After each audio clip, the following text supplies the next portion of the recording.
Hello students, आज हम पढ़ने वाले हैं क्लास 10th चैप्टर 2 पॉलिनोमियल्स, जिसका नाम है पॉलिनोमियल्स चैप्टर 2 क्लास 10th। तो हम पॉलिनोमियल्स में क्या पढ़ेंगे? पहले तो हम ये जानेंगे पॉलिनोमियल्स कहते किसे हैं, यानी कि ऐसा एक्सप्रेशंस पॉलिनोमियल्स में be defined as the expressions और equations having two or many terms are called polynomials। मतलब polynomials may be defined as the combination of constants and variables in which two or more terms are there। हम जानते हैं पोली मतलब क्या होता है? many, and nomials मतलब term, मतलब any equation having many terms are called polynomials। so example हम देख सकते हैं, जैसे हमें इसमें पढ़ना है पॉलिनोमियल्स इन वन वेरिएबल्स। सो हम पढ़ेंगे 2x + 5 = 0। ये पॉलिनोमियल्स है, ये 2x + 5 = 0 can be called a polynomials. और इसमें कितने टर्म हैं? टर्म किससे डिफाइन करते हैं? टर्म जहाँ पे प्लस हो या फिर माइनस से सेपरेट हो उसको हम टर्म बोलेंगे। यानी कि ये हो जाएगा एक टर्म और ये हो जाएगा दूसरा टर्म। यानी कि इस पॉलिनोमियल में कितने टर्म हैं? 2 टर्म्स। तो इसको बेसिकली स्पेशल नेम इसको दे सकते हैं हम बाइनोमियल्स। इसको हम क्या बोल सकते हैं? 1 और 2 terms are therefore it can be called binomials. और इसको जनरली हम पॉलिनोमियल्स बोलेंगे, और पॉलिनोमियल्स इन वन वेरिएबल्स। और इसको हम बोलेंगे लीनियर पॉलिनोमियल। लीनियर क्यों? क्योंकि इसका जो भी वेरिएबल्स है उसके पावर कितना है? 1। तो इसको हम बोलेंगे लीनियर पॉलिनोमियल। अब अगर हो गया 2x⁻² + 5x + 6 = 0, यानी कि 2x² + 5x + 6 = 0, इसको हम बोलेंगे क्वाड्रेटिक इक्वेशन। क्यों क्वाड्रेटिक? क्योंकि इसके जो पावर से वेरिएबल्स जो पावर है उसका हाईएस्ट पावर क्या है? 2 है। देखिए यहाँ पे भी x है, इसके पावर कितना है? 1 है। कुछ नहीं पावर, इसका मतलब हम यहाँ पे 1 समझते हैं। तो पावर 1 है, यहाँ पे 2 है, तो highest power is called degree. मतलब ये इक्वेशन जो है 2 डिग्री का इक्वेशन है, और 2 डिग्री के इक्वेशन को हम बोलते हैं क्वाड्रेटिक इक्वेशन। तो बेसिकली हमें यही दोनों पढ़ना है, लेकिन हम क्यूबिक भी देख सकते हैं ऐसे, जैसे 2x³ + 4x² + 3x + 6 = 0। ये हो जाएगा क्यूबिक इक्वेशन, क्योंकि इसके जो वेरिएबल्स हैं x, उसके सबसे हाईएस्ट पावर कितना है? 3 है। 3 को हम बोलते हैं क्यूबिक। मतलब कोई भी इक्वेशंस जिसकी डिग्री कितना हो? 3 हो, तो इसको हम बोलेंगे क्यूबिक इक्वेशन। इसको हम बोलेंगे क्यूबिक इक्वेशन। इसको बोलेंगे क्वाड्रेटिक इक्वेशन, और इसको बोलेंगे लीनियर इक्वेशन। क्योंकि इसके पावर 1 है, इसके पावर 2, हाईएस्ट पावर 2 है, तो इसलिए 2 क्वाड्रेटिक, हाईएस्ट पावर 3 है, दैट इज क्यूबिक। अब हम इसको डिग्री के ऊपर डिफाइन करते हैं, मतलब हाईएस्ट पावर का डिग्री, इसकी डिग्री 1 है, 2 है, 3, तो इसको लीनियर, क्वाड्रेटिक और क्यूबिक पढ़ेंगे। अब हमें पढ़ना है इसके जीरोज के बारे में। जीरोज मतलब इसकी x की वो वैल्यू, जो भी इसमें वेरिएबल्स है उसकी वो वैल्यू जिसको इसमें हम पुट करने पे, इस इक्वेशन में दिए गए इक्वेशन में पुट करने पे उसकी वैल्यू क्या हो जाए? 0 हो जाए। यानी कि अगर हम लीनियर इक्वेशन फर्स्ट का देखना है, 2x⁻1 + 5 = 0, इसका हमें अगर जीरोज फाइंड करना है, जीरोज मतलब वैल्यू ऑफ x, तो इसमें x की वैल्यू कौन सी वैल्यू हम पुट करें कि x इस पूरे इक्वेशन की वैल्यू क्या हो जाए? 0 हो जाए। तो इसको निकालने के लिए हम क्या करते हैं कि हम 5 को इधर करेंगे तो बचेगा 2x, और ये इधर जाएगा तो हो जाएगा -5 ट्रांसपोज करने पे। अब x = यहाँ पे मल्टीप्लाई है, इक्वल के इधर जाएगा तो हो जाएगा डिवाइड, यानी कि x = -5/2। ये वैल्यू अगर हम इस इक्वेशन में पुट कर दिए तो इस पूरे इक्वेशन की वैल्यू हो जाएगी 0।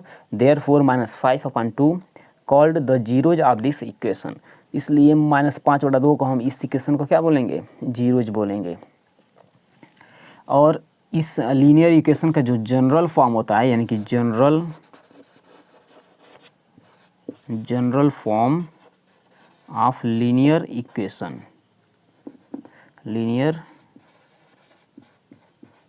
जनरल फॉर्म क्या होता है? इसको देखिए, इसमें 2 और 5 तो बदलते रहते हैं, ठीक है। मतलब 2 के जगह पर 3 रख देंगे, 5 रख दें, लेकिन यक्स वेरिएबल्स, ठीक है, इसको बोलते हैं वेरिएबल्स। यहाँ पे यक्स है तो यक्स रहेगा, वाई रहेगा तो वाई। तो इसको हम क्या लिख सकते हैं, ए x plus B, where A and B are the constants and X is the variables. A x plus B is equals to 0, ये होता है general form of the linear equation. यहाँ पे ए की वैल्यू चेंज कर देंगे, ए की वैल्यू अगर 1 रख देंगे और बी की वैल्यू 1, तो हो जाएगा x plus 1 is equals to 0। और इसी इक्वेशन में अगर ए की वैल्यू हमने 2 पुट कर दिया, बी की वैल्यू 1, तो हो जाएगा 2x plus 1 is equals to 0। इसी इक्वेशन में अगर ए की वैल्यू चेंज करते जाएंगे और ए और बी की वैल्यू चेंज करते जाएंगे, तो यहाँ पे अलग अलग हमें इक्वेशन मिलता जाएगा। और ये कौन सा जो भी इक्वेशन मिलेगा वो कौन सा इक्वेशन रहेगा, लीनियर इक्वेशन। इसलिए इसको हम बोलते हैं ए x plus b equals to 0 को बोलते हैं general form of linear equation. अब हमें पढ़ना है क्वाड्रेटिक इक्वेशन। यक्स लीनियर इक्वेशन का जीरोज निकालना हमने सीख गया, ठीक है। और अगर फार्मूला देखना चाहते हैं कि जनरल फॉर्म जो भी लीनियर इक्वेशन का जो जीरोज है उसका जनरल फॉर्म, जीरोज निकालने के भी फार्मूला, तो हम क्या करते हैं, यक्स इक्वल्स होता है माइनस बी अपान ए। माइनस बी अपान ए मतलब कोई भी इक्वेशन दिया है, मान लीजिए ये इक्वेशन दिया है, इसको हम a x plus b equals to 0 से कंपेयर करेंगे। और कंपेयर करने के बाद यहाँ से b की वैल्यू फाइंड करेंगे और a की, और इस इक्वेशन में हम क्या कर देंगे, पुट कर देंगे। तो x की वैल्यू मिल जाएगी, b की वैल्यू क्या रहेगी यहाँ पे 1, और माइनस b है फार्मूला में -1 अपान a की वैल्यू 2 है तो -1 अपान 2। यानी कि इस इक्वेशन का जीरोज, यानी कि इस इक्वेशन का जीरोज क्या हो गया, x इज इक्वल्स टू -1/2। यानी कि इस इक्वेशन में अगर हम -1/2 पुट करते हैं तो इस पूरे इक्वेशन की वैल्यू हो जाएगी zeros. Therefore x is equals to -1/2 is can be called zeros of this equation 2x + 1।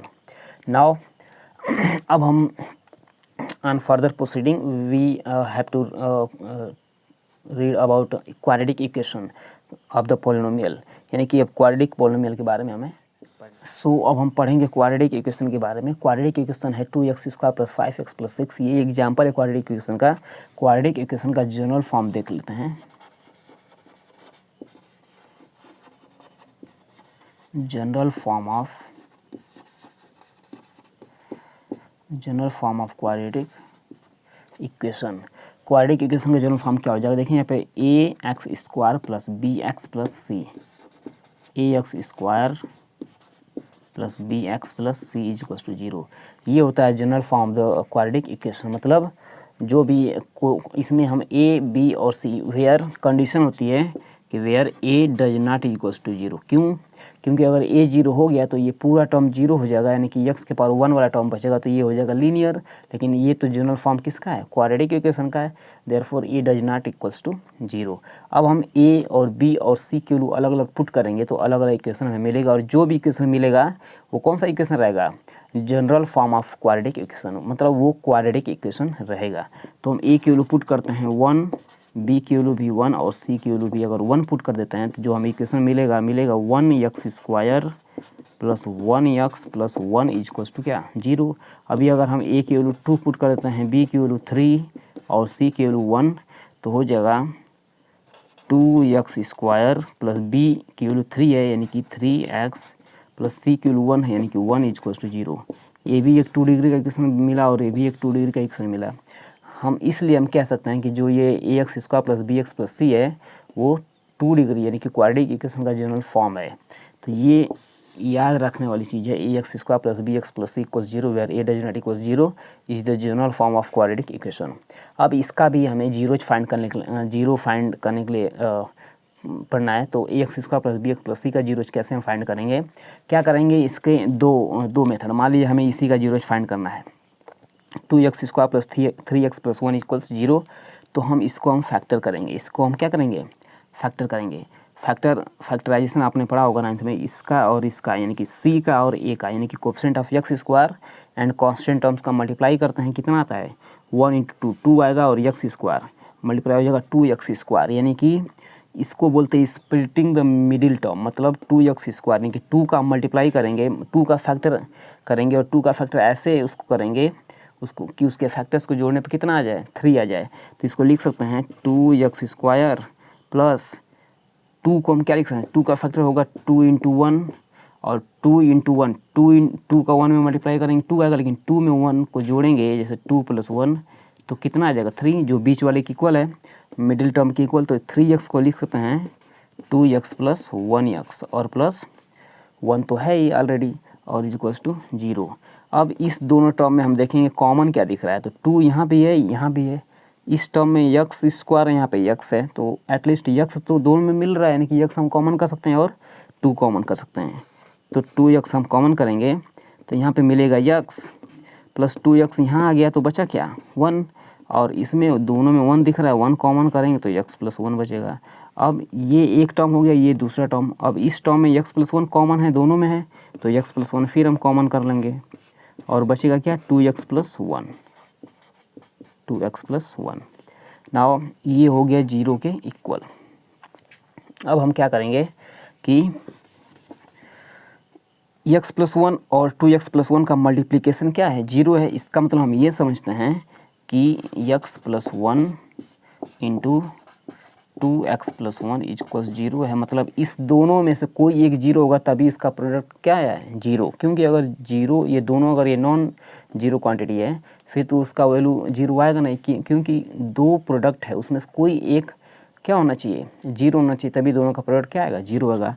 तो हमें पता है नहीं कौन सा 0 है, तो हम सबको एक एक को एक 0 की इक्वल करेंगे, यानी कि फर्स्ट वाले प्रोडक्ट को हमने 0 की इक्वल किया तो यहाँ से मिलेगा -1, 1 उधर जाएगा तो क्या हो जाएगा -1, यानी कि x की वैल्यू -1। और अगर इस वाले प्रोडक्ट को यानी कि 2x प्लस 1 को हम 0 की इक्वल करेंगे तो होगा 2x इक्वल्स टू -1, और x चाहिए हमें 2 को इधर भेज देंगे, ट्रांसपोज कर देंगे, यानी कि x इक्वल्स टू -1/2। यहाँ से ये दोनों जीरोज हैं, ये -1 पुट करिए या फिर -1/2 पुट करिए इस इक्वेशन में, इस दिए हुए इक्वेशन में अगर हम पुट करेंगे तो इस पूरे इक्वेशन की वैल्यू क्या हो जाएगी 0 हो जाएगी। इसलिए -1 और -1/2 are the zeros of this equation. अब इसका एक रिलेशनशिप होता है इसके कॉन्स्टेंट्स में, वो भी हम देख लेते हैं। जैसे एक जीरो इसको हमने मान लिया क्या अल्फ़ा और इसको हमने मान लिया बीटा। अकॉर्डिंग टू NCERT इसको अल्फ़ा